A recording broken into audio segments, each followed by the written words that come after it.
Ex-gang member Walid Ali has lived in Brick Lane his whole life.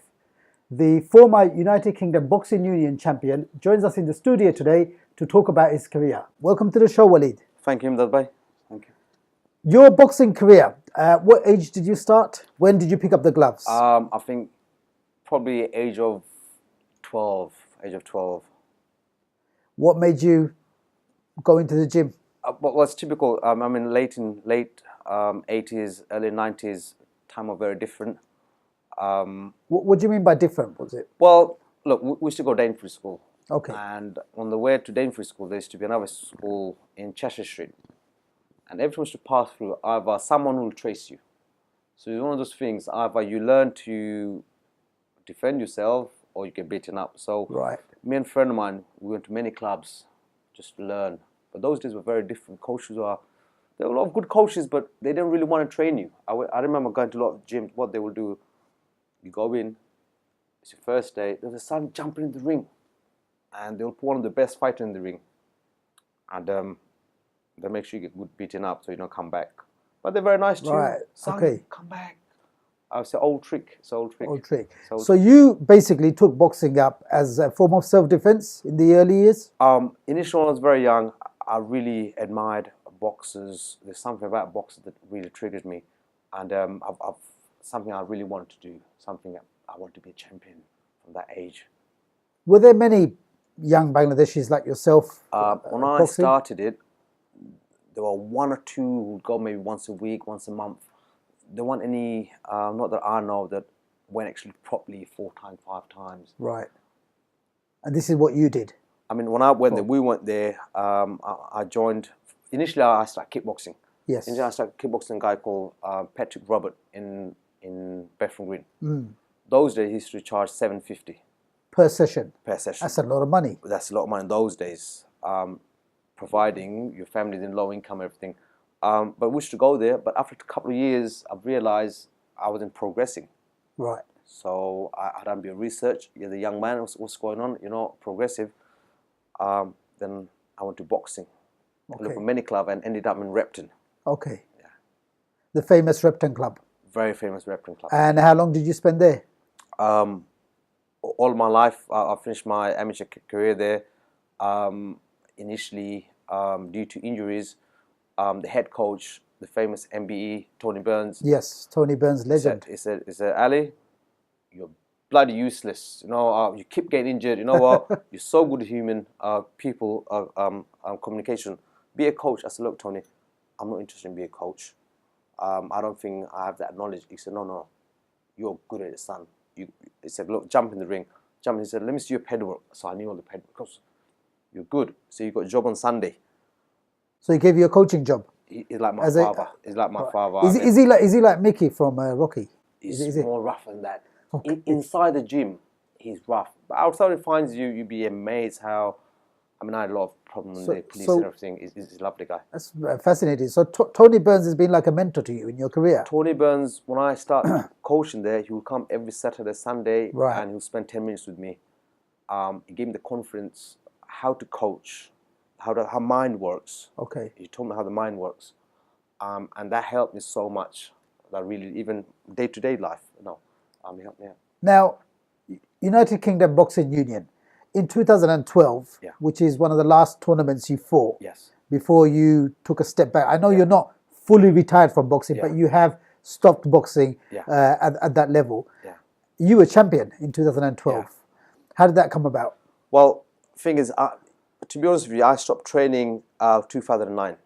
I had my last fight in Ireland. It's an international bout, Repton versus Dockers. I went there, fought there, come back, and I thought, you know what, I'm keep getting injured. Because I've already had injury problems. Right. Coming back to the beginning, what we said. Remember when I said when you go to the gym and they will say jump in. Yes. This is what happened. When I first started it, I fought this guy and damaged my ears, and I keep coming back. Anyway, right. But I was training a lot of boys, and the boys were fighting for the championship. I was bashing them up in the ring. I'm thinking, hold on a second.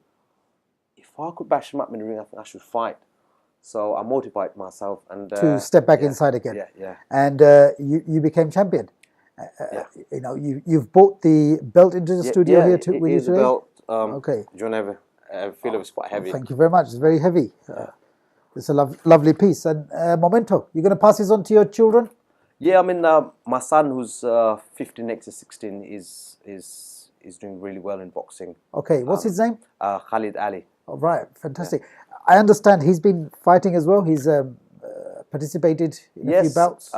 He's an active boxer. He does amateurs. Are you training him? Yes, from day one. He's been training with me. But I do send him to other clubs. I think it's that age now. I've let him go. Right. And he got to learn. Like today, he's going to go Hackney to Brian Onaisi and train with him. I think it's good to let them go. They got to learn their own trade. Right, Walid, growing up, how difficult was it living in an area like Brick Lane? Well, Brick Lane, you had a couple of problems. First, it was inner problem among the community. Then there was out problem where the borders. When I say borders, the border was Commercial Street, Whitechapel Road, Cheshire Street. That's Brick Lane. Okay, you go out from there, you used to have a problem. I'm district VMP in front of bagel shop. I'm district. It was rough time. Did you find that training with the likes of Tony Burns at Repton kept you out of maybe more serious problems, social problems? To be honest with you, I had my first conviction from a very young age. Right. I was a nasty piece of person. Age 10, I'm hanging around 14-year-old boys. Right. I was this size when I was 12, so I was a big guy. Okay. But when I found boxing, what made me realize that communication, when you fight, what happens in your mind, because sometimes you don't know who you are when you're young. Okay, you don't know who you are, and you search your soul in a way. Because boxing is a very lonely sport. No one could help you in the ring. It's quick reaction. You got to make a decision, and you learn. I guess boxing is one of them, and prayer was another thing that helped me when I became 19 and realized these two things work together. If you just do boxing, you become alcoholic when you're 40. But if you have the spiritual side, my God. See, you've had a very interesting career. You've fought as a boxer. Yeah. You're a trainer. Yeah. And now, even better, you've taken the next step up. You become a boxing promoter. But before we go on to that, you've also opened up your own gym. I mean, this is a great success story. What's your gym called? It's called Boxing Factory. And where are you based? Based in Commercial Road, 126, Commercial Road, 3rd floor. It's a small gym, but we pack every day. Right, okay. So you've got fighters coming in. There's a buzz in there? Yeah, it's been 9 months now. And last 2-3 months, we get fighters from Essex, Kent. I mean, the sad thing is, the locals, we don't see many locals. So you have people coming in from outside? That's interesting. Outside. I have maybe local, maybe 15, 20. But most of the people, they come from outside. A lot of city clients coming in as well. They come and use the venue through the daytime from 7 o'clock onward. Yeah. But it's a good small place. And it's picking up, maybe business is picking up. It's doing very well. I'm very happy. So that's really inspiring. I mean, for someone who's from the local community as well, it's very inspiring for up and coming and aspiring boxers as well. Just on that note, you have got an event coming up. I've been to some of your events before, Walid. They've been superbly organized.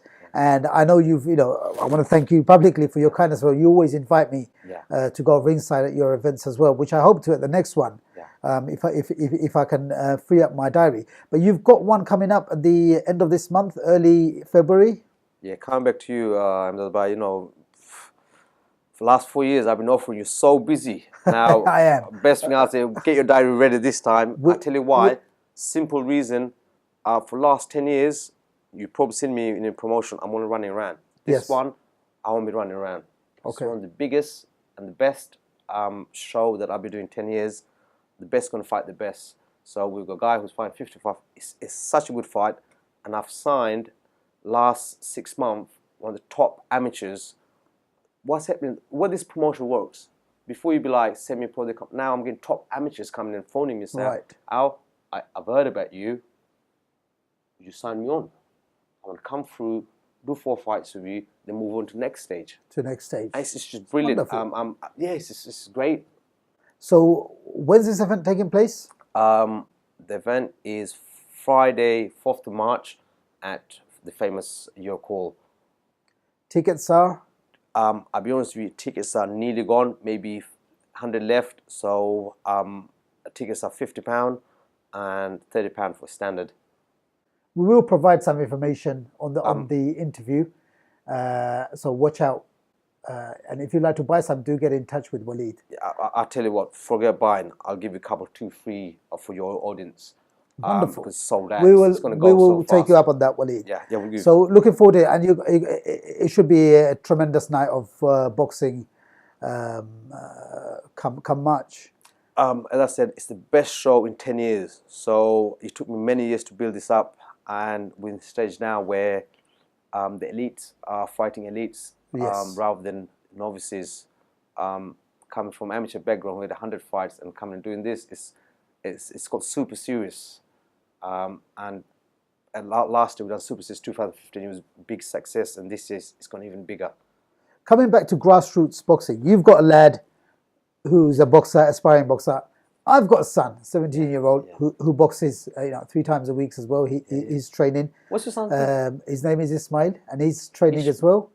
And so what advice do you have for youngsters who are picking up the glove and going into the gym and picking up, assigning themselves to trainers? What's the best piece of advice that you can give them? Look, I think the key thing is on the child reach puberty, they change. Okay, they change. And they search for the soul, who they are. And it's very important that I said the prayer side is one, the spiritual side, and physically it's very important. So if they do any kind of, forget boxing, they do any kind of training, contact sport, that brings another side to it. And to be a boxer, I would say, look, focus on a study.